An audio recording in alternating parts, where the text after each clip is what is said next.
Again, thank you so much for the overly kind introductions, both of you. I really appreciate it. But I'm really delighted to be able to join you, even if only virtually. I certainly look forward to seeing you again in person sometime soon. I greatly enjoyed my last visit to you guys a little while before the pandemic. Let me just make sure you guys can see my screen okay? Yes.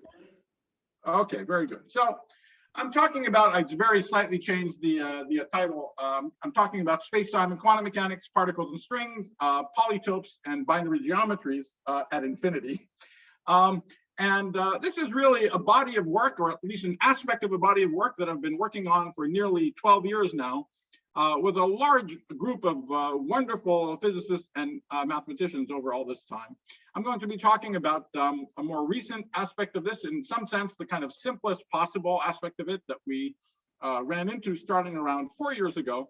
I won't be giving references and so on throughout the talk, but the most recent work that I'll be focusing on, at least summarizing, is work in progress that should hopefully come out sometime in the new year, with the wonderful young physicists Giulio Salvatore and Hadley Frost, and the mathematicians Hugh Thomas and Pierre Guy Plamondon. So let me begin with just a very broad overview and set of motivations. We all know that the 20th century began with these two big revolutions of space-time and quantum mechanics, and that the theoretical framework that lets us talk about laws of nature that are compatible with both of these two grand principles is the very rigid one of quantum field theory. And that puts it even into sharper relief that here, well into the 21st century, we have good reasons to believe that at least one, if not both, of these foundational principles of our otherwise spectacularly successful description of nature are likely to be superseded by deeper and more abstract principles as we learn what the next layer of our description of fundamental physics is. And there are very simple thought experiments. I won't go through them in detail today, but there are simple thought experiments that the notion of space-time can't be exact. It can't be fundamental. If we attempt to do any operational measurement of space-time at shorter and shorter distances, for example, we need to use higher and higher energies to probe shorter and shorter distances. And at some point, you put so much energy into such a tiny region of space that you collapse the region that you're trying to look at into a black hole. And that makes it, because of gravity, and that makes it impossible to see what's actually going on inside the region that you're trying to look at. So the very act of trying to look at what's going on at very short distances does something that makes it impossible for you to see what's going on in exactly the length scales that you're trying to probe.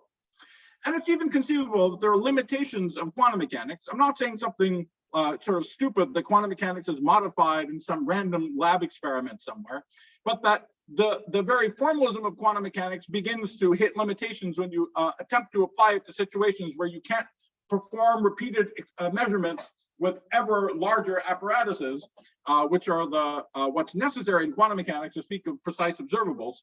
And that happens most dramatically in the context of attempting to apply the laws of quantum mechanics to the entire universe in the context of cosmology. So we have indications that both of these, likely both of these principles is somehow approximate and has to be replaced with something else. Now, around a little over 20 years ago, string theorists ran into the sort of first example of this kind of thing in action. As we just said, if you're trying to measure any sort of observable at a finite region of space and time, that the act of making the measurement will inevitably turn the region that you're looking at ultimately into a black hole that makes it impossible to probe what's going on there. The only kind of observables you are allowed to talk about when you have quantum mechanics and gravity are ones where the measuring apparatus can be taken out to infinity. So the measuring apparatuses can become arbitrarily heavy and arbitrarily accurate without collapsing into a black hole. They can shoot particles into the middle of the space-time and they bang into each other and they go back out. And we're going to be talking a lot about observables like that. They're the practical observables of high energy physics, the scattering processes that we do in experiments all the time.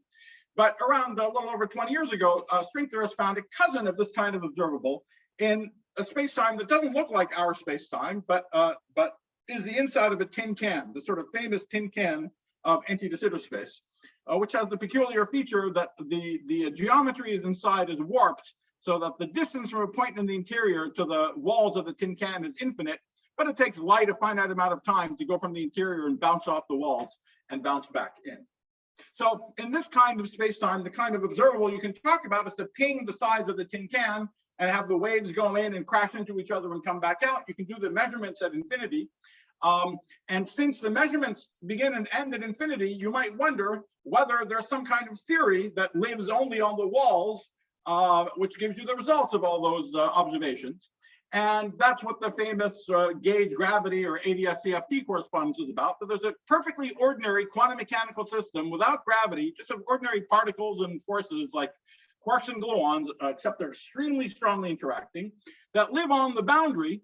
And the result of the dynamics of this theory mimics exactly, like the slogan is the world is a hologram, as if you had a world with empty de Sitter space and gravity and strings and extra dimensions and all that kind of stuff in the interior. So this is the first example of how we can see that the sort of principles of that the notion of space-time can be approximate, except here it's not time that emerges. The time that flows on the walls of the tin can is the same as the time that flows in the interior, but space emerges. Space and gravity emerge out of the dynamics of a quantum mechanical system. So that's wonderful, and it's and people are still exploring many aspects of this, and will be exploring it for decades to come. But we should keep an eye on how to get closer to describing the real world. And this sort of geometry, we don't look like observers that live on the walls of this tin can in empty de Sitter space. Much closer to the real world is to think about flat space-time. After all, if we ignore questions of cosmology, we're really damn close to flat space. And the analog of these observables that you can talk about in flat space are just, as I said, scattering processes. So you throw particles in from infinity, they bang into each other, they go back out to infinity. And so you might again ask, is it somehow possible to give the result of these scattering processes, the amplitudes for these particle collisions, is it possible to describe them without invoking the interior of the space-time and the evolution of a wave function in Hilbert space? If the notion of space-time is somehow approximate, this is another place where we should learn how to talk about physics in a new way. The observable starts and ends at infinity, and it doesn't see the interior of space-time. So you should try to find some way of calculating it, or even talking about what it is, where you don't introduce the notion of the interior of the space-time and of a Hilbert space in which wave functions are evolving. And even if we go further to talk about cosmology, now the kind of observables you can talk about are even even funnier. All we can do, we can't even do an experiment over and over again in cosmology. All we can do is look at on our back and see what pattern of correlations we can see in space. What fraction of stars are red? What fraction of stars are blue? What's the density of hydrogen? What's the density of helium? We can talk about correlation functions between these kind of objects in space, but all we have are these completely static questions in space, spatial averages. Those are the only kinds of things that we can talk about. Again, we normally ascribe those correlations and those objects to some kind of cosmological history that produces them. And yet the notion of time is breaking down to the Big Bang. In general, the notion of space-time we expect to be emergent. So once again, we should look for some way to produce the answer to these questions without invoking the interior of space-time and the evolution in space and time in a Hilbert space in a fundamental way. But there's a big difference between both of these situations in empty de Sitter space, which is that the boundary where these observables lives is a much less familiar place. In empty de Sitter space, the boundary is just one lower dimension, flat space. It has a notion of time. It has a notion of the metric. We don't have those luxuries here. The boundaries here are much stranger places. For example, the most extreme case is cosmology, where the boundary is just some flat Euclidean space. There's no notion of time. There's no notion of evolution. What kind of question should you ask there, whose answer will give you the wave function of the universe, will give you all of these cosmological correlations. Similarly, in flat space, that's a question that we're going to be asking throughout these lectures. We're going to ask in the kinematic space that directly determines the scattering process, what kind of questions can we ask there whose answer is going to give us the amplitude without ever talking about the interior of space-time or evolution in Hilbert space. So now, from these very highfalutin, almost philosophical motivations, we're going to come crashing down to earth and give a second set of motivations for looking for such an alternate picture for what scattering amplitudes are. Again, scattering amplitudes, that's what we're going to focus on in these lectures. They're certainly the most basic observable in fundamental physics. Not only do we measure them, they're the bread and butter of experiments in high energy physics, like at the LHC.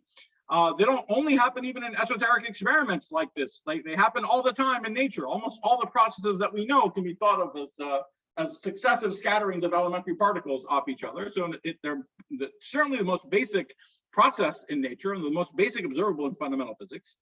And it's also a very deep and important thing that they're directly controlled by the principles of space-time and quantum mechanics. So in a sense, the properties of scattering amplitudes are the most direct possible instantiation of the principles of space-time and quantum mechanics that we know.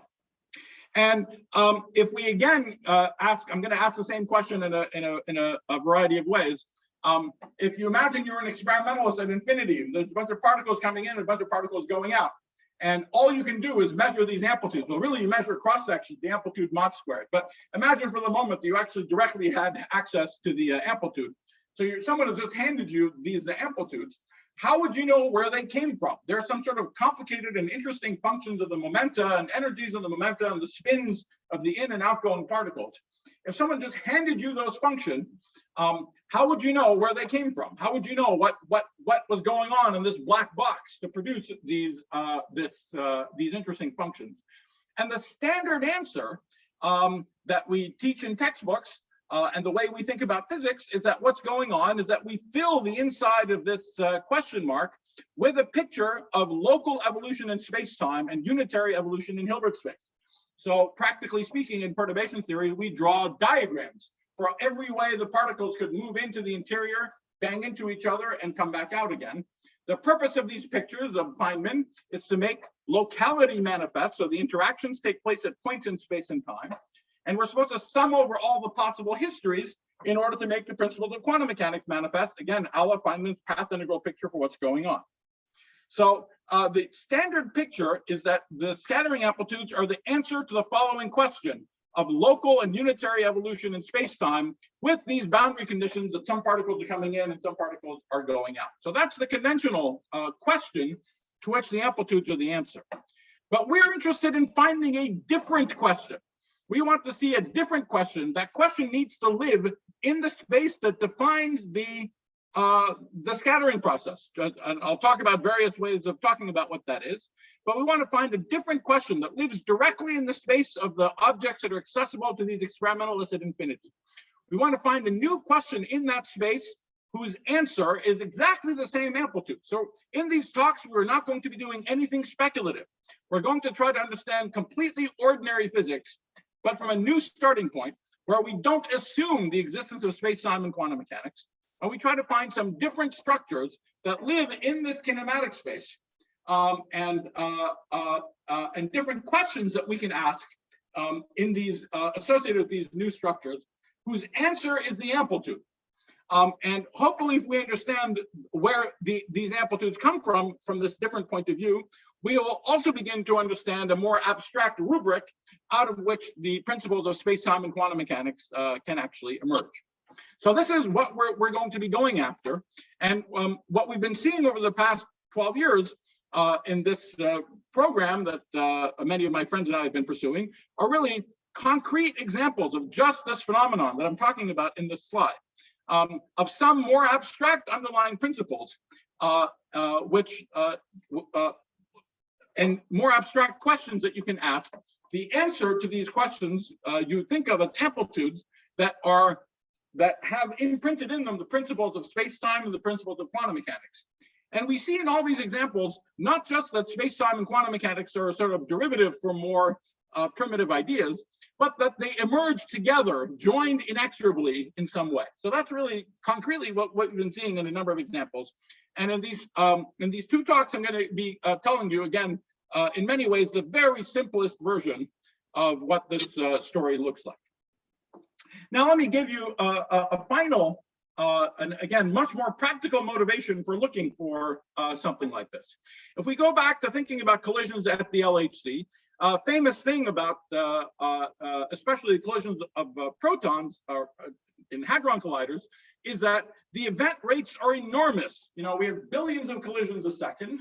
But if we're looking for some new physics, if we're lucky, that's happening on a very human time scale, like, you know, new particles a minute, new particles an hour. If we're very lucky, if we haven't seen any new particles yet. So, but if we were to start making them, those are the kind of rates you'd be talking about. So that tells you, and this is a terrible cartoon that any experimentalist who might be seeing this would kill me for drawing. But we're really looking for a needle in a haystack, and so we have to be able to control ordinary physics very, very well as completely ordinary standard model backgrounds to subtract in order to look for something new that might be sticking out above it. So for example, this process where when we collide protons, two gluons in each proton bang into each other, maybe two gluons come out, or 3 or 4 or 5 or 6 gluons come out.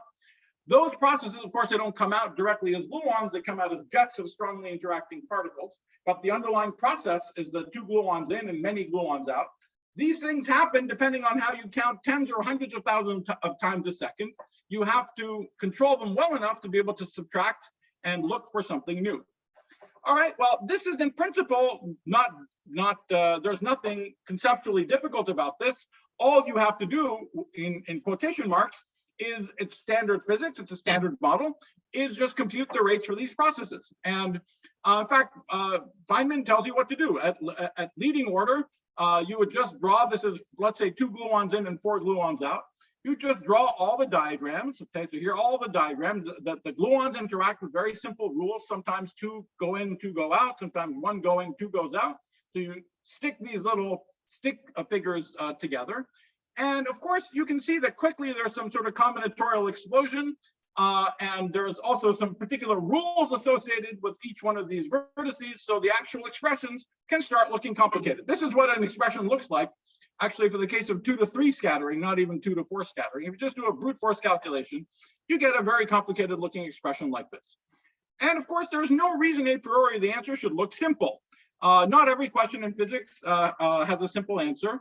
And so, so you might have just think, well, it's a complicated question, it has a complicated answer. So there's nothing interesting going on here. But of course, physics has a wonderful way of rewarding morally correct behavior. And in the late 1980s, some people who actually had to do this calculation because the experimentalists needed the answer, discovered the following amazing formula that at least for some configuration of the helicities of the gluons, so the gluons have spin 1 or they have helicity 1, they can spin in or opposite the direction of motion with angular momentum 1. They found that for some simple enough helicity configurations that these hundreds and hundreds of pages of algebra collapse to a single term. And we're not going to need to know exactly what these expressions mean. This is the famous Park-Taylor formula after Steve Park and Tom Taylor, who discovered it 33 years ago. But roughly speaking, these symbols like 1, 3 is like the square root of the dot product of the momenta of particles 1 and 3.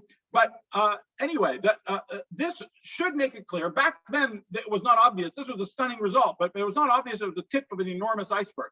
Today, we know it's a tip of an enormous iceberg.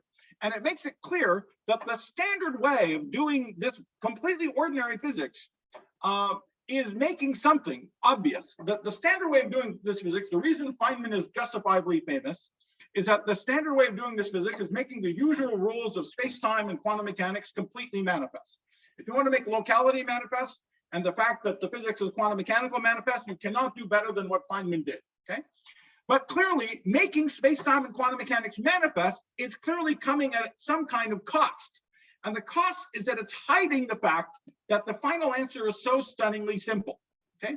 There are some extraordinary new structures that are clearly going on behind the scenes there, which somehow tell you that this is the answer immediately. And presumably those structures will not look so manifestly quantum mechanical and like they have a space-time in them. So there's a motivation to try to understand where these stunningly simple expressions come from. And hopefully, if we understand the rules for where they come from, we can reverse engineer and try to understand how the usual description of space-time and quantum mechanics comes out of it. So you make space-time and quantum mechanics manifest, you make them primary, thousands of pages of algebra. hopefully we find a different starting point that sort of tells you where these things come from. And from that starting point, we'll get a different view of where space-time and quantum mechanics come from, rather than assuming their existence to a begin with. Okay, so that's another motivation. So I gave you these very philosophical motivations.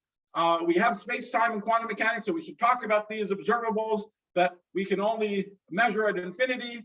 And because we can only measure them at infinity, we should try to find a theory for which there is no space-time and quantum mechanics in the interior. Okay, so that's one very abstract set of theoretical motivations, but a much more practical one is you actually try to do the calculations. When you make space-time and quantum mechanics obvious, you get thousands of pages of algebra, but the answer is one term. So clearly there is some different way of thinking about things that we still need to understand. All right, so after all these motivations, we can then just ask and start getting into the heart of the story. Is there a deeper structure that's underlying space-time and quantum mechanics? And I think if there is, it must involve new physical ideas and new mathematical ideas. And I want to sketch out what some of the physical motivations are to begin with. One of the sort of central themes in this business is this distinction between on-shell versus off-shell. So if you imagine you have a particle moving along, the standard way of characterizing it is by giving it some form momentum, so some energy and some momentum. And we have the condition that p squared, which is e squared minus the momentum squared, is equal to the mass squared of the particle.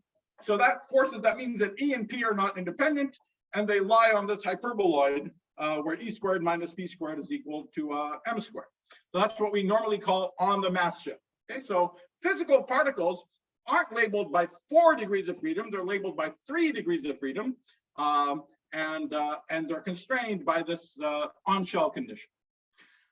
On the other hand, when we imagine particles interacting with each other, a la Feynman, we have all of these intermediate lines in the diagrams, which are famously not on-shell.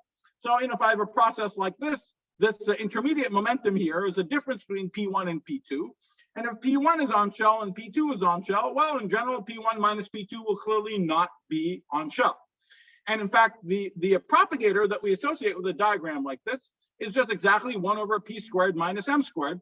And that's a good thing that P squared is not equal to M squared. Otherwise, everything would be blowing up all the time. Okay, so everything would be divergent all the time. So all of these intermediate lines are not on shell, they're off shell. And that's also why, even when we talk to the general public, we often say that these are virtual particles and not real particles.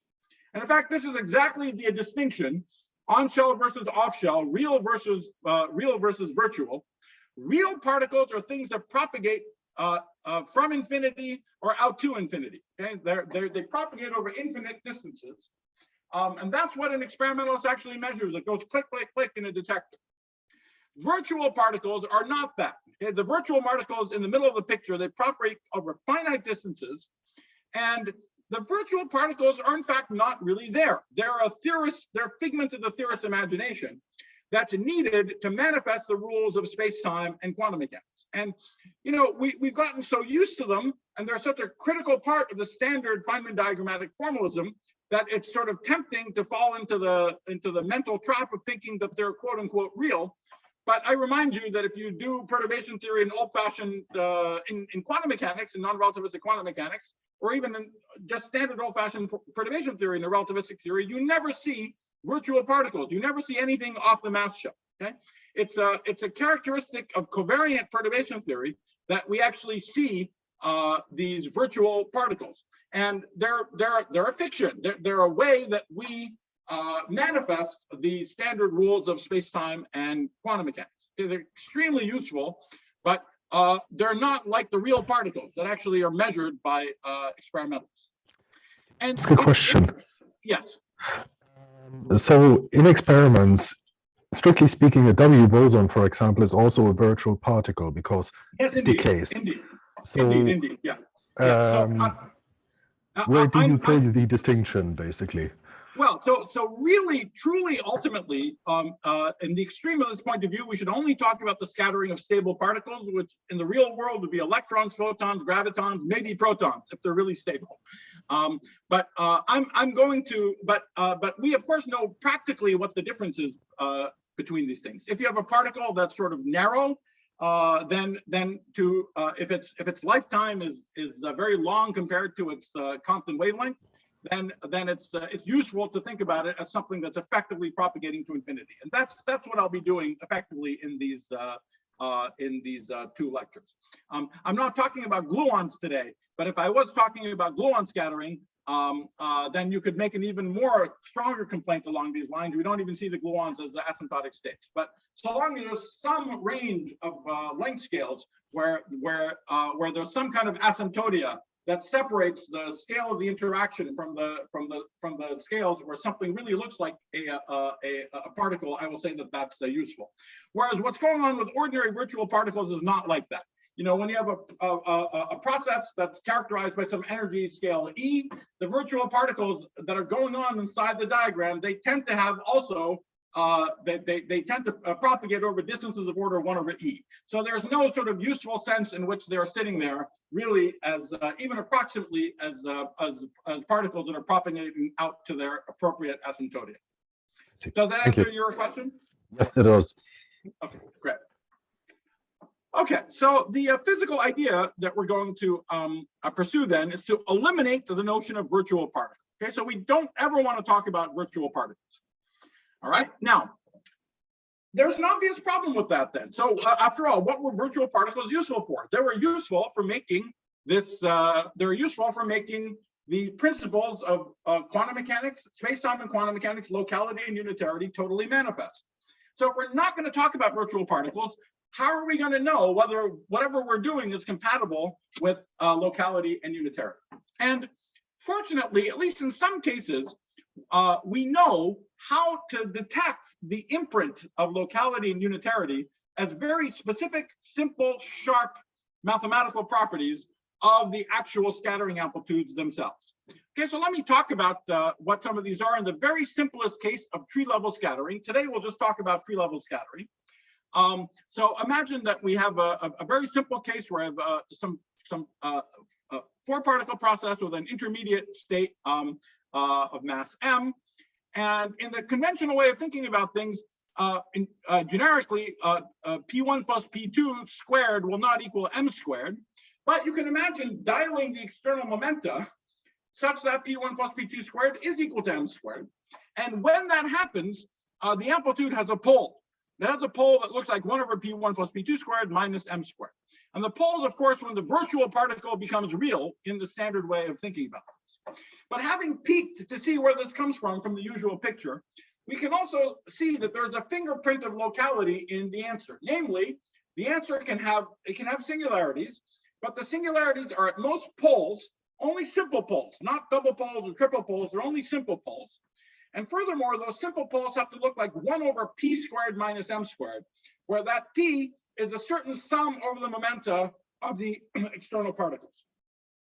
So if someone comes along and tells you, oh, I summed all the Feynman diagrams, or I got the amplitude from some amazing other starting point. I didn't sum diagrams, but I got them some other fancy way. You can say, oh, great, what's the amplitude? And if they say, oh, and if it has a term in it that looks like 1 over P squared minus m squared to the 6th, then you know that they're wrong, they're lying to you.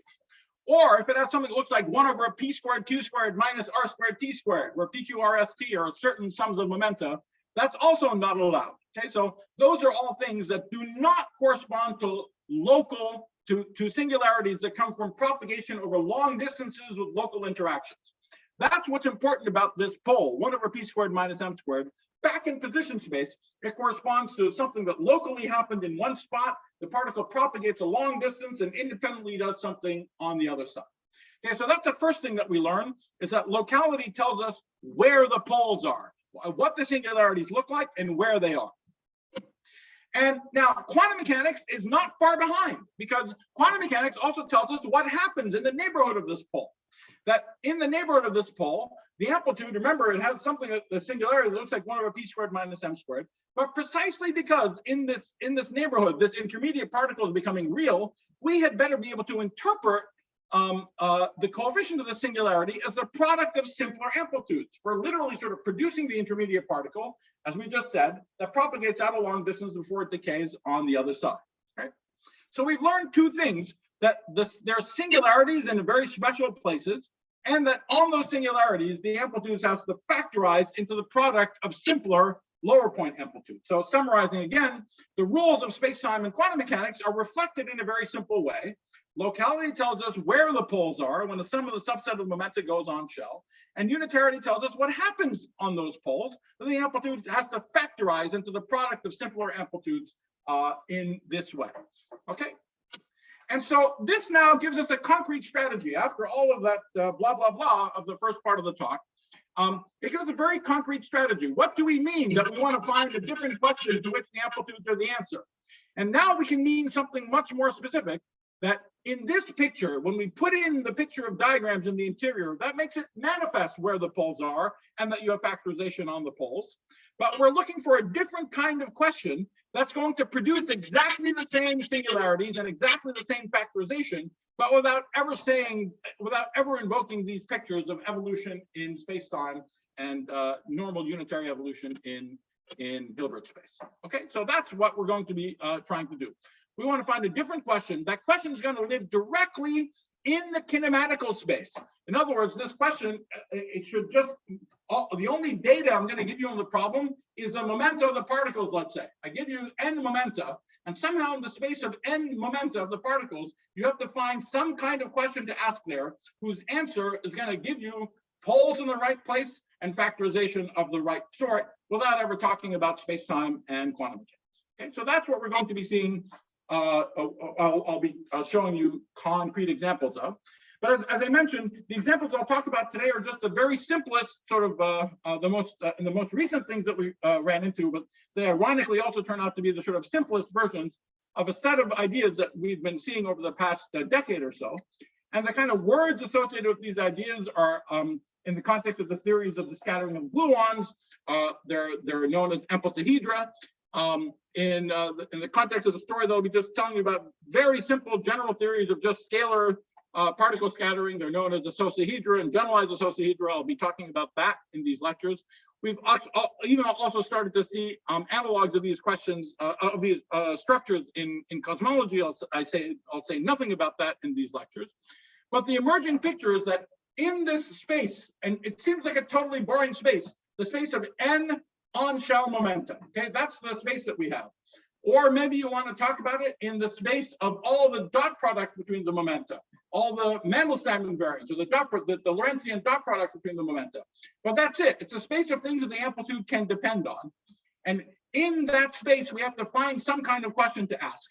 And it seems like there's nothing to do there, nothing obvious to do there. It's not like the story in the boundary of anti-de Sitter space, where we have a one lower dimensional space with a metric and time and a notion of locality in the very familiar place. These are much more sort of arid seeming, abstract, dry places, the space of n null on-shell momenta. But what we've been seeing in the past decade is that there is some structure there, and that it begins with some very simple objects in combinatorics, and they're attached to these geometric ideas that are known as positive geometries. I'll tell you a little bit about positive geometries in a moment, which are in turn associated with some analytic objects known as canonical forms. And it goes on from there to get the actual amplitudes. And so we are going to see some questions that we're going to ask in this directly in this kinematical space, whose answer is going to produce the amplitudes with all their richness and complexity. And what I love about the subject is that it really describes physics in the real actual world in some decent approximation. And it exposes hidden symmetries and new mathematical structures that are at work in this very basic physics that we've thought we've understood for 60 or 70 years. But there turns out to be an ocean of remarkable, deep, new facts about them that we did not know. And to my mind, it's sort of pure magic in physics right out under our noses. I emphasize again that nothing in these talks is going to be speculative. We're just going to be talking about completely standard physics from a very different point of view. Of course, I've spent a good part of the earlier part of my career speculating for what might come beyond the standard model, thinking about some of the sort of deep mysteries in particle physics about the origin of scales associated with the Higgs particle, associated with the cosmological constant. And these are very difficult questions. I have a fantasy that a very different point of view on standard physics might someday give us a very different point of view on these very deep questions. but I won't be speaking anything about those fantasies today. I'll just be talking about this non-speculative thing of trying to reconceptualize our understanding of ordinary physics from a different point of view. Now, I want to tell you a little bit about the notion of positive geometries and how they're associated with the amplitudes. And this is, I apologize, it's going to be a little impressionistic, but I'm going to be spending most of the rest of these lectures telling you about some kind of geometric objects. And I'll spend almost all the time talking about the geometry. And so I want you to see sort of early on how, once you get the geometry, how there is actually functions associated with them, which will turn out to be the amplitudes. So I want to give you some idea of how these geometries determine functions. And this is a whole subject, trying to understand this connection. And it has some interesting new, both mathematical and physical aspects. But I just want to tell you something about it now, early on, just so you have some impression of how these geometries are going to determine amplitudes, so that for most of the rest of the lectures, I will talk about the geometry and not talk in so much detail about how we actually extract the amplitude from it. All right, so what are these notions of positive geometries? Well, the simplest example of a positive geometry is some real region, some compact region in some space. It's a real compact region with the property that it has boundaries of all possible codimension. So the simplest example of positive geometry, well, the very simplest example would be the interior of an interval. So let's say you just have an interval from A to B. The interior of the interval is one-dimensional and it has two boundaries that are zero-dimensional. The next example could be the inside of a triangle. Okay, so a triangle also, if the interior is two-dimensional, it has boundaries that are edges that are one-dimensional, and the further boundaries, which are the vertices that are zero-dimensional. So it has boundaries of all dimension. An example of something that's not a positive geometry would be the inside of a circle, because it's the two-dimensional on the interior, it has a one-dimensional boundary, but it doesn't have any zero-dimensional boundaries. Okay, so that is not a positive geometry. But if you have a region that has boundaries of all codimension, then that's the beginning of something that has a chance to be a positive geometry. Okay, so that's a real geometry. Now I've drawn this general thing like it might be curvy, and in fact, the first versions of these positive geometries that we ran into in the context of the theory of scattering of gluons, which is in many ways much more sophisticated than things that I'll be talking about in these lectures, are indeed curvy. But the simplest versions just have flat boundaries. Okay, so regions that are cut out by linear inequalities are, for example, on the plane, you would call them polygons. In higher dimensions, they're called polytopes in general. It's just any space that's cut out by a collection of linear inequalities. So you can imagine polytopes as being examples of positive geometries. Okay? So on the one hand, you have a real geometric region. On the other hand, there's an interesting analytic object associated with it, which is a differential form. There's a differential form that lives on this space that has the property that it has singularities on and only on all the boundaries of P. And a specific kind of singularity that cannot be removed by a change of coordinates. So these are logarithmic singularities. If you have just one variable, if you have a form that looks like a dx, of course, it looks like it doesn't have any singularities at all. If it's dx over x squared, then if you just switch variables from x to 1 over x, then it's just d of 1 over x with a minus sign. So it also doesn't have any singularities. But dx over x, there is no rational change of variable that can get rid of that singularity at x equals 0. And related to that fact, if you do a sort of contour integral of dx over x around x equals 0, then you'll get a non-zero answer. Whereas if you take a contour integral either of dx or of dx over x squared around x equals 0, you'll get 0. Okay, so the things with logarithmic singularities are genuine singularities that you cannot remove. And so the kind of form that we're talking about here is a form that has these kind of logarithmic singularities. Now it's a function of many variables. So that means that locally, there's a set of variables where it looks like the wedge product of dx1 over x1 up to dxd over xd. Okay, so let me summarize, and I'll give you examples in a moment. But if you have a geometry, you have a geometry that has boundaries of all possible codimension, then associated with that, you can have a certain differential form. and it turns out it's unique, unique form that has a property that has logarithmic singularities on the boundaries and only on the boundaries of P. So in this way, there's kind of something that's subservient to the real geometry is this complex form. It's completely determined once you give the real geometry. And it's a complex form that we'll associate with scattering amplitudes. Okay, this is a differential form. The amplitudes are a function, but there's a further simple relationship between these forms and functions. Okay, so but you should have in mind that these canonical forms are the amplitude, but they're determined by this interesting geometry. So let me give you some simple examples. So let's say you have some interval. We go back to this interval between A and B. And what is the canonical form associated with this positive geometry? Well, it shouldn't surprise you to see that it should have something like dx over x minus a, and also dx over x minus b. But maybe something that might surprise you a little bit is that minus sign. So I'm saying that the form is dx over x minus a minus dx over x minus b. Why is there a minus sign there? Well, if there was a plus sign, then this form certainly has a logarithmic singularity at x equals a and at x equals b. But it would also have a non-zero residue at x equals infinity. Okay, so if I just look at the residues of this form with the plus sign, there would be some residue at infinity. It would look like 2 times dx over x. And so it has a residue at infinity as well. Well, we don't want that. We want that the only singularities of this form are on the boundaries of this interval and nowhere else. And so that's what dictates the minus sign in this example. Now let's do another example. Let's say we're talking about the inside of this triangle. So the triangle is bounded by x equals 0, y equals 0, and 1 minus x minus y equals 0.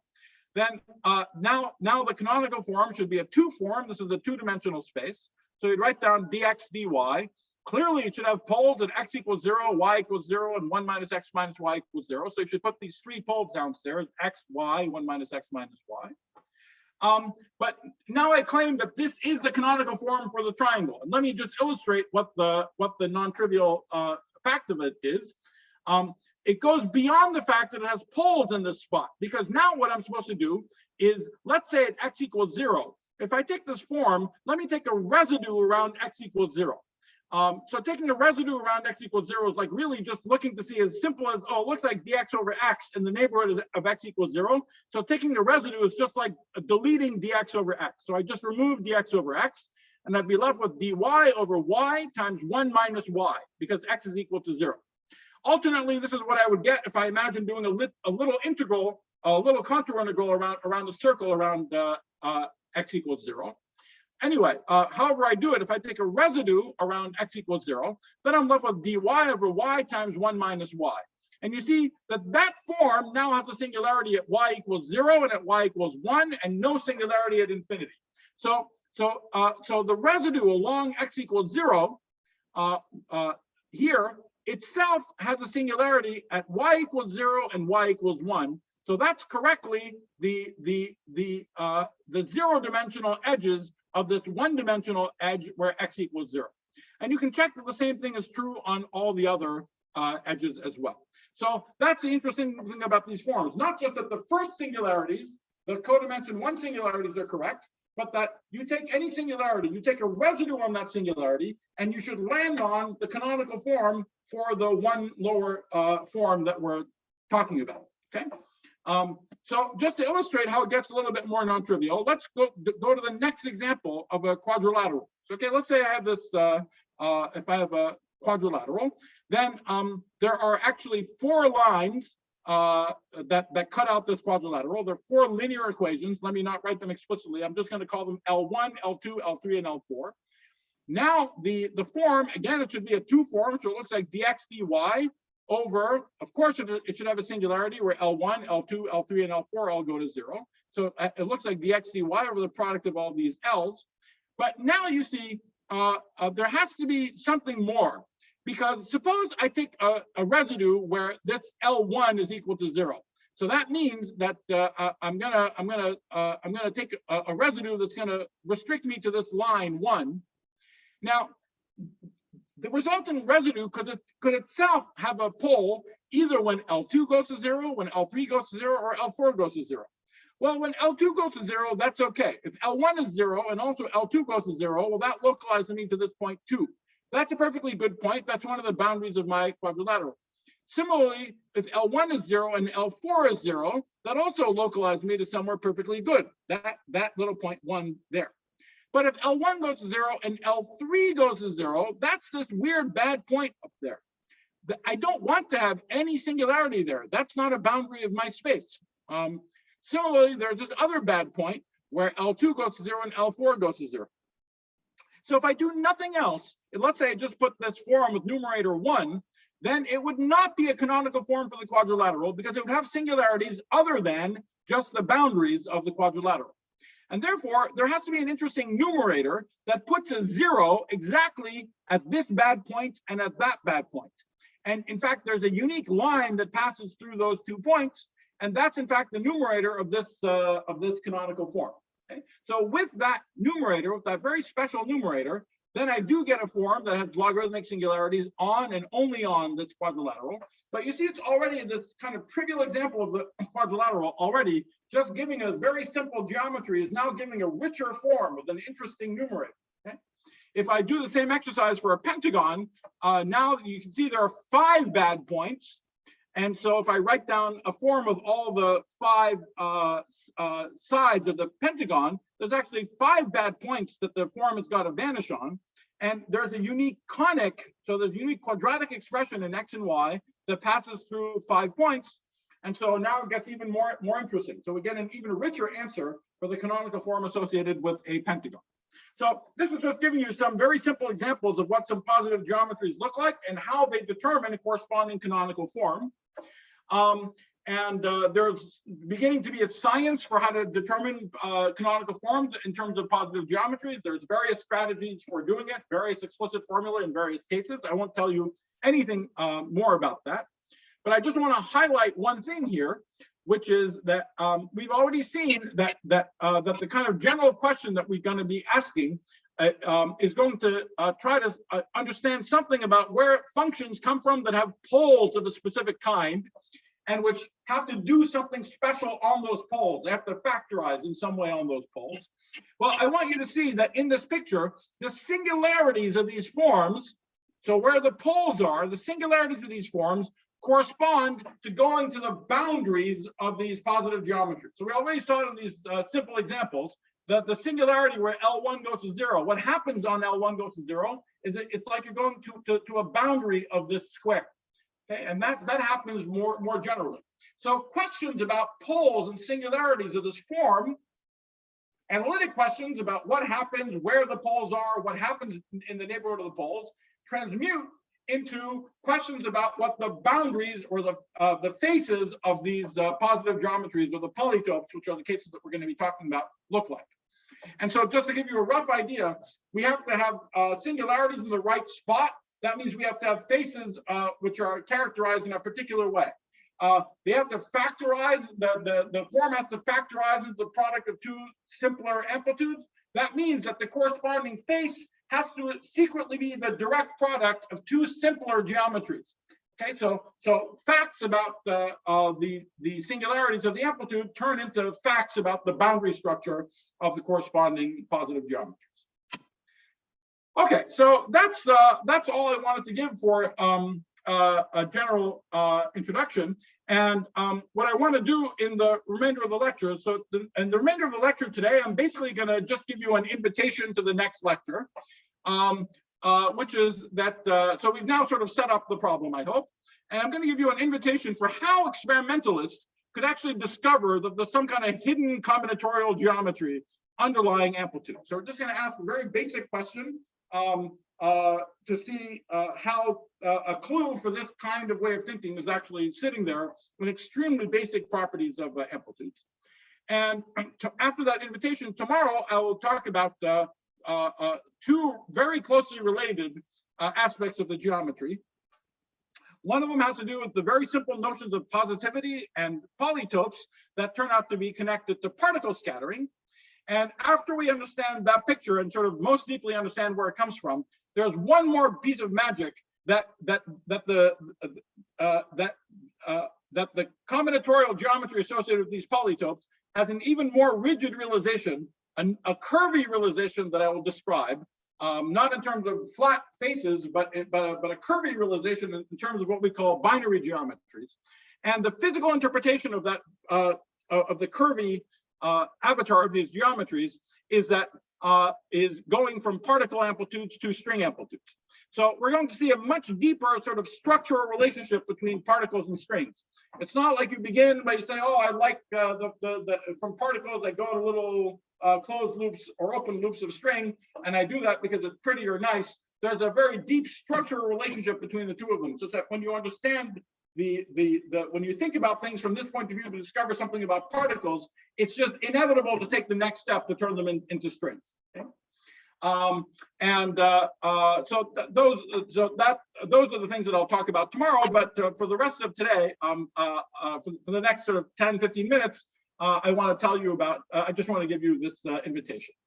And as I said, I've discovered the hard way that it's really impossible, even in 2 or 3 or 4 hours, to give a completely systematic accounting of all the ideas involved here. None of them are difficult. These are all extraordinarily simple ideas. In fact, I think that they can be described they can be understood by people in grade 8 or 9 or 10. There's essentially nothing going on other than just the ability to add vectors. It's just that there's many pieces to them, and some of them are not we don't learn as undergrads or in grad school. But the ideas are extremely simple.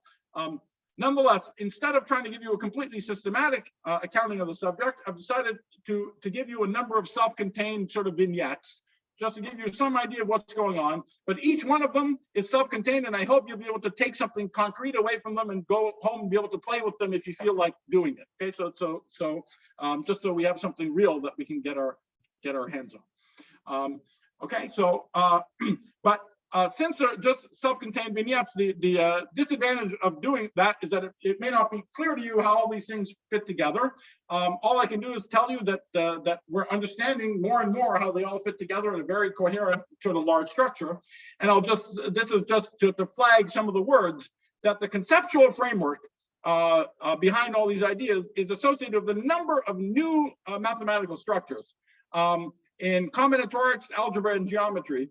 And some of the key words are total positivity, cluster algebras, or in fact, extensions of cluster algebras and cluster varieties, tropical geometry and hyperbolic geometry, and perhaps most fundamentally of all, category theory in the context of the representation theory of quivers and quiver categories. So there is some very interesting conceptual framework behind all of this, but I'm not going to assume that you know anything about these things.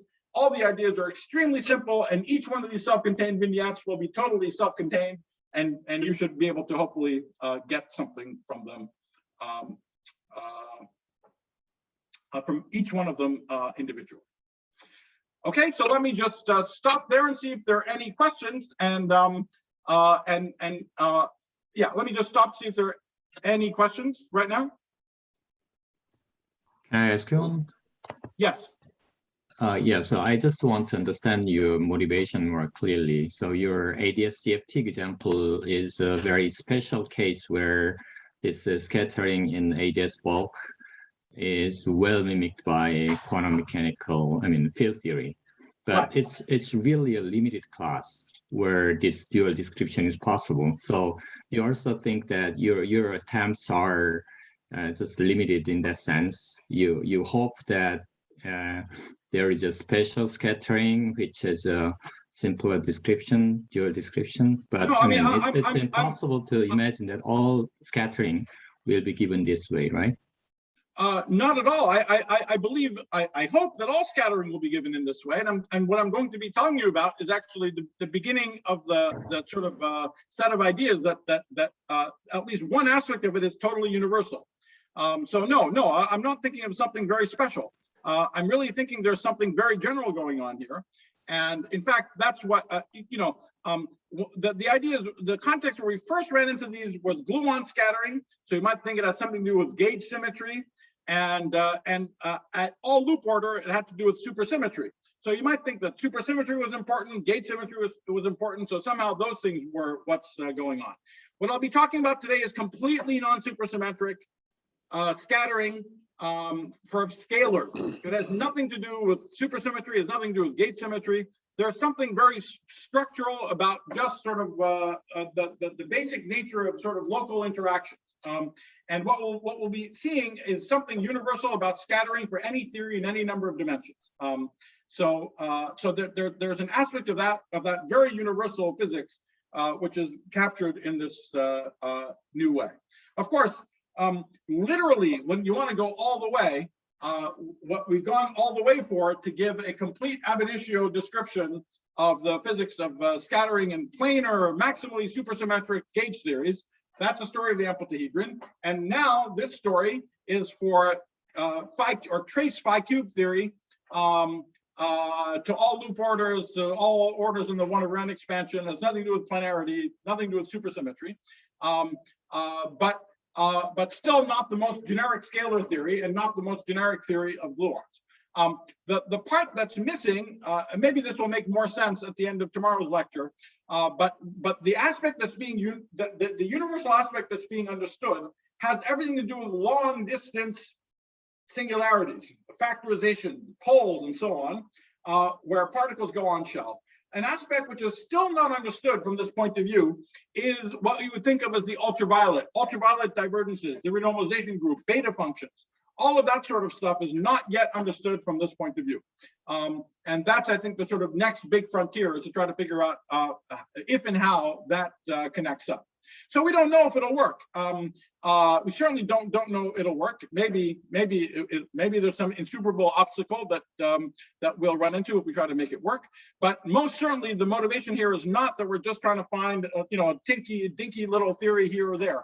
The whole idea is that why must this exist? This must exist because presumably if space-time isn't really there, if we need to let go of quantum mechanics in some way in order to figure out how to extend it in some appropriate way, those are such dramatic things that there must be some way of talking about even ordinary standard physics where those ideas are not playing such a starring role.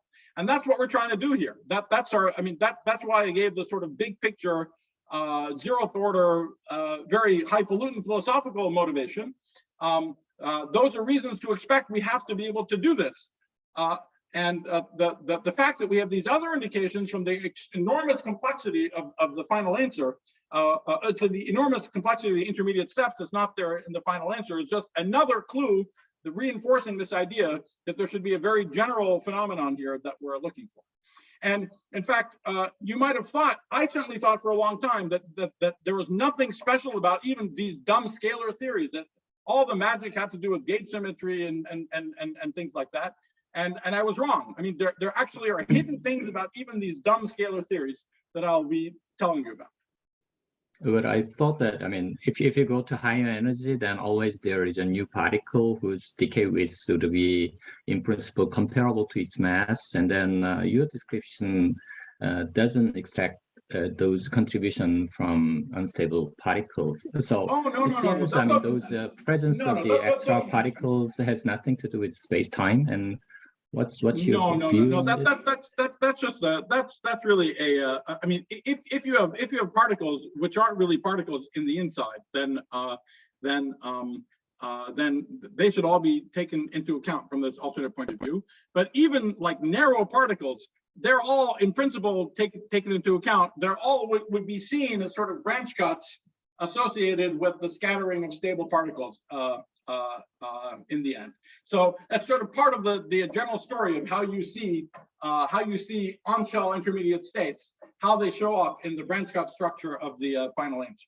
So I won't be talking about that in detail, but that's really kind of that's not where the action is. I mean, that's a relatively simple thing to understand. The really hard thing to understand from this point of view are questions where and this is where ultraviolet divergences and the renormalization group and the Wilsonian picture of effective field theory, these are all things that are fundamentally Euclidean. They and so that's where the real challenge is to try to understand things where, from the conventional point of view, we think about things very off shell and very Euclidean, how we think about those from a more on shell perspective. So there's some real conceptual challenges there. But whether or not there's particles that are in the interior that are narrow, wide, whatever, that's really a technicality. Okay, thank you. All right. Any other questions? Any other questions? Yeah, I have Can I a ask? live question. So, Yes, please. so when you talk about the elimination of the virtual particle, actually Yes. sometimes people invoke some uncertainty principle. So, but in your presentation, it seems that you consider it as they are just mathematical artifacts. Right? Yes, that's right. Yeah. So we'll be seeing it very, very explicitly that again, that the usual, from the perspective of looking at the final answer, if you look at the final answer for the amplitude, it has some pole in it. So the usual excuse for the pole is that, oh, there's a virtual particle in an intermediate state. That's where the pole comes from. Or if you go at one loop, it's not just a pole, there's a branch cut. Or there's a loop process where more particles can go in on shell in intermediate states where you cut more lines. For example, when you check the optical theorem or something like that. So those are all the actual objective facts about the function. And the words that we use to explain those objective facts, there's a virtual particle, the uncertainty principle, the Casimir effect, all these words are just intermediate words that we use to actually describe some invariant fact about the function. What I'm going to be telling you about is a new place that those functions come from, where we never say the word virtual particle. That's the entire point. Does that answer your question? Yeah, for sure. Yes, thank you. Can I ask? Other question? Yes, please. So Could you said you, you when you ask, could you turn on your video, please? yeah. Okay, good. So you said you do not consider the loop diagrams, but I will be talking about loop diagrams tomorrow. Today I'll just be talking. We'll be talking about loop diagrams and to all loop orders as well. Just one question is consequence of locality on the loop diagram. What is the locality? Well, on locality is easier to talk about than in these lectures, I'm going to be focusing on something which is kind of halfway to the final actual amplitude, which is what you could think of as the integrand of the amplitude. Okay, so when you learn in field theory, you're supposed to add up all the Feynman diagrams, and then you have something that, and when you have loop order, depends on L, right? Mm-hmm. Of course, we also don't see L. You have to integrate over L, and you get some interesting functions. So, at tree level, we get these things that just have poles. They're just rational functions. At loop level, we get logarithms and dilogarithms and more complicated functions. Okay, so the actual functions start getting more complicated at loop level. They have branch cuts and so on.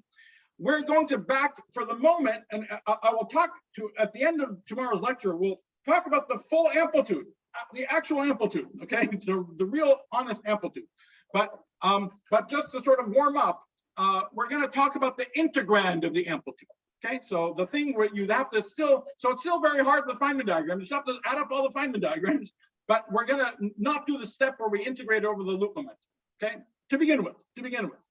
Now, for that object, it has very similar properties. So locality and unitarity on that object are rather similar to at tree level, which is that, again, now involving the loop momenta, you can have some intermediate particle go on shell.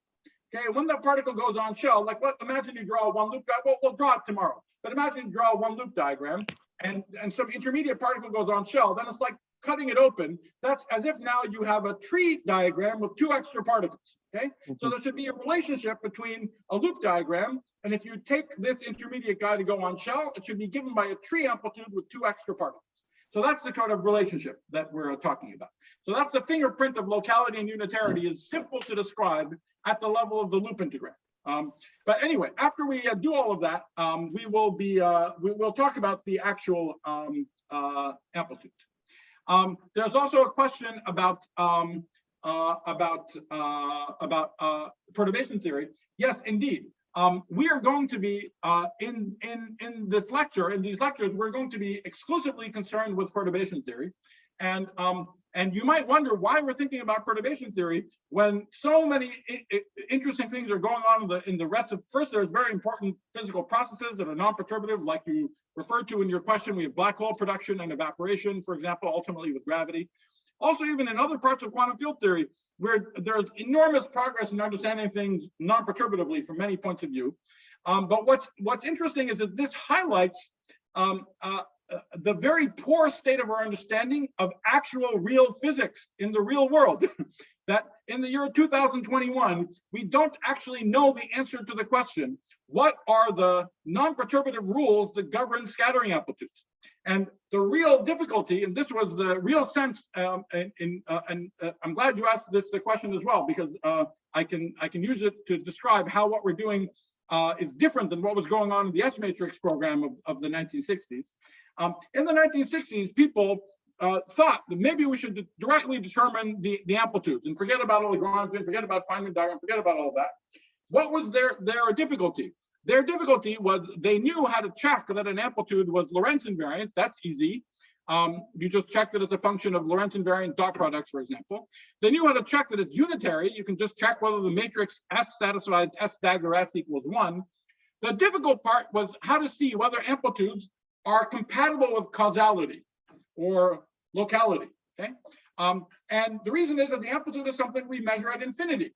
So if someone just hands you this function you measure at infinity, how do you know that it's compatible with, somehow it arose from a picture of local evolution in the interior of, local causal evolution in the interior of space-time? And the answer roughly is that it has something to do with the analytic properties of the amplitudes. This is familiar from dispersion theory, is that we know that causality and unitarity are somehow, causality is somehow reflected in the analyticity properties of two-point functions.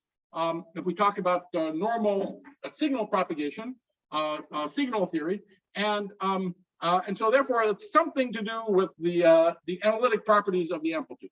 It was the hope of the people in the 1960s that they would be able to somehow, from the top down, derive what the analytic properties of the amplitude should be in order to encode causality. And they failed to do that. We don't, to this day, we don't know what are the ab initio rules that the amplitude, the analytic structure of the amplitudes have to have in order to be compatible with causality. We don't know the answer to that question. So what's the new thing that we're doing? The new thing that we're doing is, instead of imagining that we're going to responsibly, from the top down, impose some restriction on the analytic structure of the amplitudes to impose causality, we're looking for a different question. We're looking for a different structure that's just going to give us the answer from a completely different starting point. And then we want to see how, from that starting point, we get answers that nonetheless look like they're compatible with the causality, at least roughly to begin with. But instead of sort of trying to slavishly derive it, which they failed to do already in the 60s, we want to get it as an output to a different kind of question. But that's exactly why we can't do better than perturbation theory today. We don't even know in perturbation theory what are the rules for the sort of kinds of functions that are allowed to show up in amplitudes. And that's totally different than other parts of physics. You know, we understand in conformal field theory, in Euclidean conformal field theory, we know exactly what the rules are. That's why the program of the Euclidean conformal bootstrap is a hard math problem, because the rules are 100% well defined. We do not know yet, shockingly to me, we don't know yet in 2021 what the rules are that the amplitudes have to satisfy, even in perturbation theory, never mind non-perturbative. So that's the reason why we're limited to that sort of question for now. But again, as what usually happens in this subject is that when you finally get something right, there's so much magic going on that that many other things come along for the ride. So that's what's been going on so far, and we're beginning to learn how to ask non-perturbative questions as well. I won't be talking about that in these lectures, but there are actually the beginnings of getting non-perturbative physics in the context of gluon scattering anyway from this kind of thinking. Okay, that was another question. Let's see, are there any other questions? Nima, there is a question in the chatting window. Okay. Oh, I think that's the question that I just answered. Which Ah, was okay, about, okay, good. yeah, that- Okay, all right. sorry. All right, guys. I think maybe what we should do in view of the time. Let's see. I could do two things. We could either just call it a day today, and just think of it as a long introduction, and then I could pick up with the invitation tomorrow, or I could spend 15 or 20 minutes talking about the invitation now. But I think I've already gone on around 15 minutes over time. So perhaps we can, should we maybe leave it for today and come back and start tomorrow with the— Yes, I think that's a good idea. Yeah. Okay. Why don't we do that then? Yeah. So, are there any other questions? Can I ask a short question? Sure. Yes. So you mentioned the scattering amplitude can be reconstructed just in terms of the energy and the momentum. And what's Right. the role of the spin? And spin. And the spin. Ah, okay, Yes, okay. Yeah, that's right. Yeah. Okay. So it's a function of the momenta, the energy and momenta, and spin. Of course, the energy and momentum are not independent. They're restricted by the mass shell condition. Okay. Yeah. And in the usual field theory and quantum field theory for the spin-on particle, for example, local gauge symmetry plays an important role. Yes. And In this way of thinking about things, we don't see gauge symmetry at all. Gauge symmetry, we don't see anything like gauge symmetry in this way of thinking at all. That's right. So you don't need everything in terms of nothing the like gauge physical degree symmetry. of freedom. That's right. Yeah. I mean, there's a sort of global aspects are there, but the local gauge symmetry is a complete artifact of the field way of thinking about the physics. And so if we get rid of virtual particles, you get rid of local quantum fields. You also never see local gauge symmetry. You never see diffeomorphisms when you talk about gravity. And that's really part of the conceptual framework here. I'm going to be talking about scalars mostly, so we're not going to see that aspect so much. That's the sort of trade-off. Is that but instead we'll get to very quickly get into the story because we don't have to talk about a lot of other things first. But yeah, we won't be seeing that aspect. Nonetheless, I'll be telling you about hidden symmetries that even stupid theories of scalars have. So that's what we'll see tomorrow. One more question about this amplitude method. Would it be possible to extend your formalism to finite temperature case or not?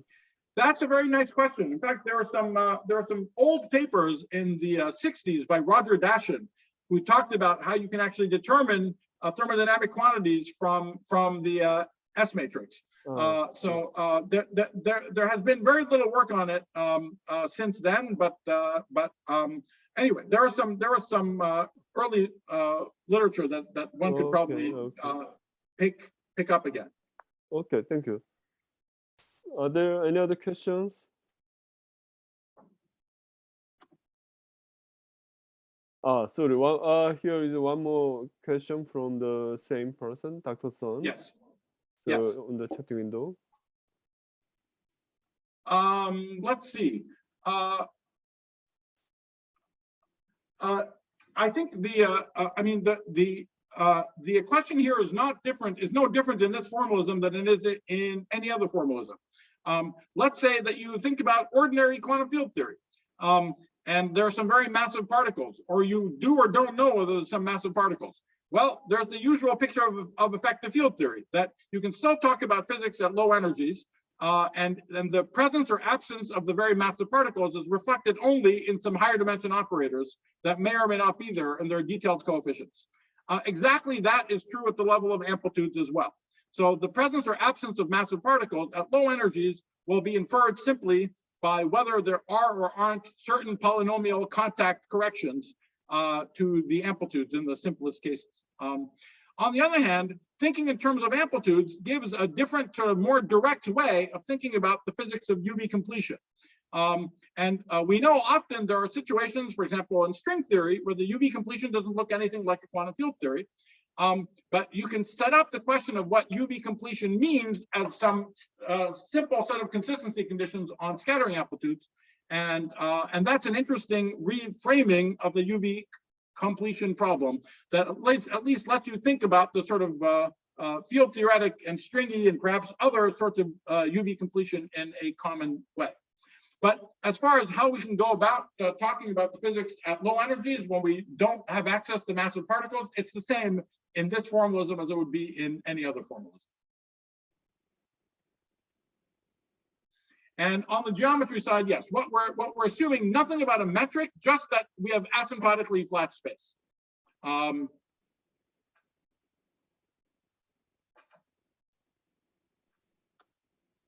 Okay, thank you very much. Are there any other questions before we close the session?